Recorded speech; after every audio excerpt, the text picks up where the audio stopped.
Olá, como vocês estão? Meu nome é Ednilson Rodrigues. Bom dia, boa tarde, boa noite, dependendo do horário que você esteja assistindo esse vídeo. Quero agradecer muito a tua atenção. E hoje eu vou falar de um assunto que para mim foi a primeira vez que eu tive contato direto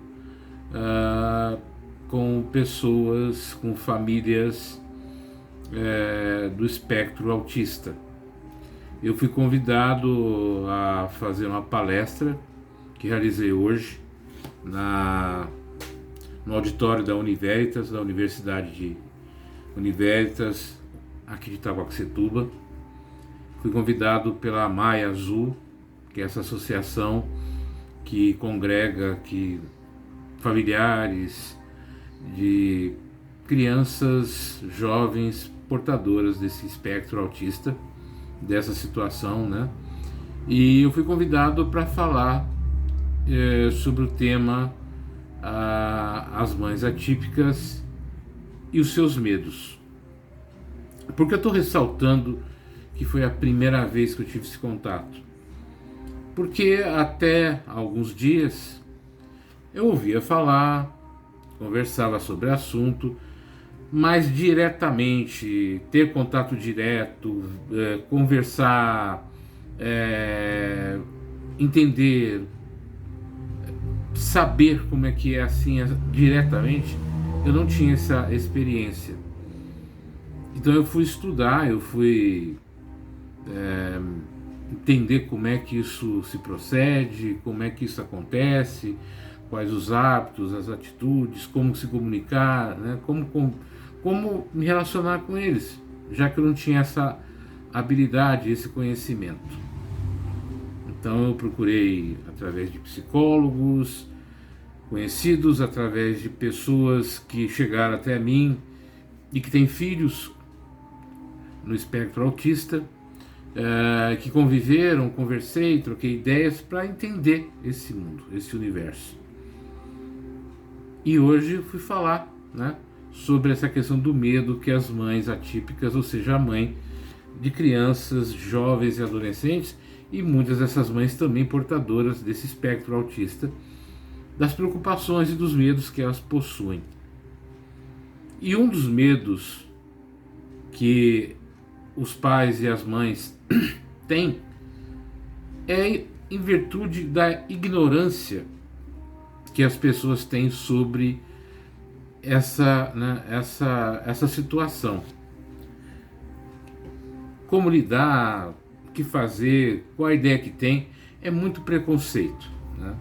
O espectro autista é um transtorno de ordem neurológica que não tem uma explicação ainda clara e objetiva.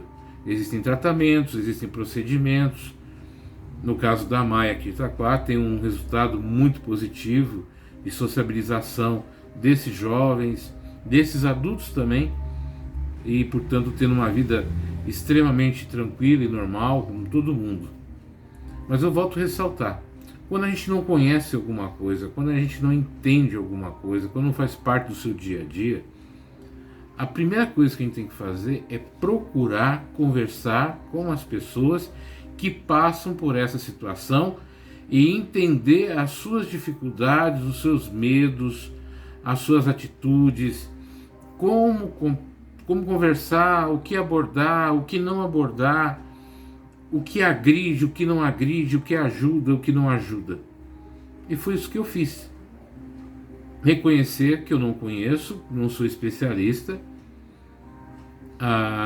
mas sei falar de sentimentos, sei falar de emoções e como falar de sentimentos e emoções para eles, para essas crianças, para esses jovens. Como adaptar o meu discurso, o meu conhecimento, a minha informação para eles. Somente conversando, interagindo, entendendo e não agindo de maneira arrogante, presunçosa, querendo dar respostas e soluções para um problema que eu não vivencio diretamente. Isso é um dos medos das mães e dos pais. Como seus filhos são tratados pelo restante da comunidade, da sociedade, que veem eles como hiperativos, bagunceiros, não prestam atenção, fazem barulho, não, sabe? As pessoas os tratam muitas vezes de uma forma estúpida, ignorante, com rispidez, e isso afeta o pai e a mãe, que fica com medo de como seu filho vai ser tratado no dia a dia, como é que seu filho vai lidar com tudo isso, os sofrimentos e as dores que essas famílias passam. É claro que há vários medos que precisam ser trabalhados, vários medos que precisam ser compreendidos, que eu vou falar em outros vídeos, em outras situações.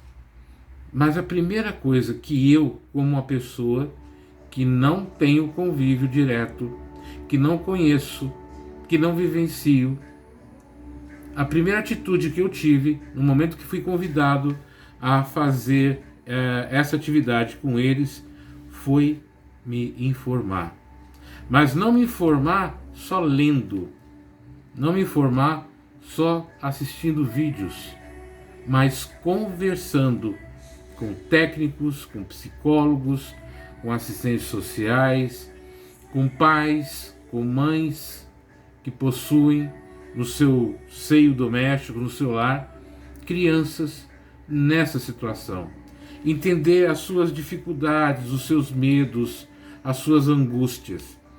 Antes de manifestar a minha opinião, antes de falar aquilo que eu acho, o que eu penso, entendê-los mais próximo e mais profundamente sobre as suas dores, dificuldades e seus anseios. Por isso eu escolhi o tema Mães Atípicas e seus medos.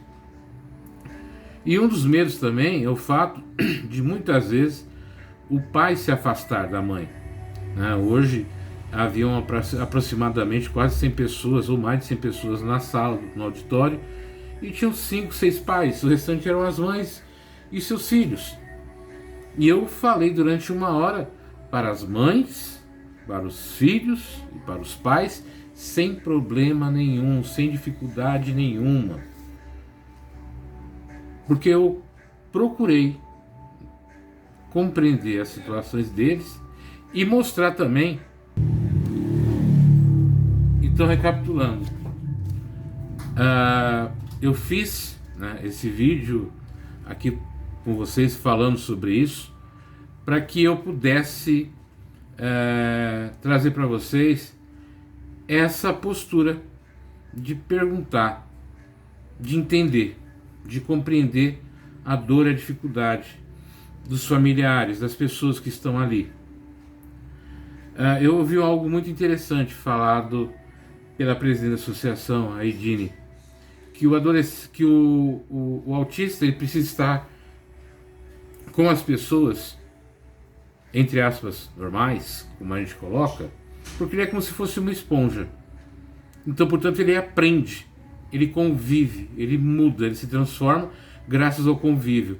Quando a gente se afasta essas crianças do convívio social, afasta essas crianças do dia a dia, elas não evoluem, muitas vezes regridem no processo e acabam voltando conforme o seu nível, o seu grau de autismo a um grau mais severo. Então é necessário que a sociedade, que as pessoas se coloquem no lugar dos pais, das mães, dos parentes. E quando encontrem um autista, quando encontrem uma criança, um adolescente com essa situação, que possa ter a paciência e a tranquilidade de compreender. Se aproxima do pai, conversa com o pai naturalmente, pergunta para ele como é que eu posso interagir com o seu filho para que ele fique mais receptivo a mim, para que eu possa passar as informações e agir melhor com ele. Sabe, conversa, pergunta como é que ele está. Não fica falando, chama de coitadinho, de bênção de Deus, porque isso eles não querem ouvir.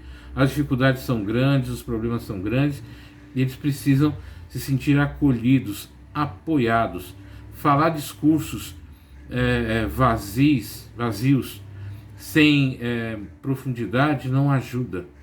Então senta, conversa, pergunta, mostra que você está interessado em aprender a compreender E se de repente você começar a entender melhor a situação, você vai ver que são pessoas fabulosas, lindas, fantásticas e com a capacidade de criar, de desenvolver muito grande, precisando apenas de incentivo, precisando apenas de uma mão que se estenda, de um abraço que se receba e que se dê da forma que eles permitam, do jeito que eles permitam. Aprenda a não fazer nada sem antes perguntar se pode.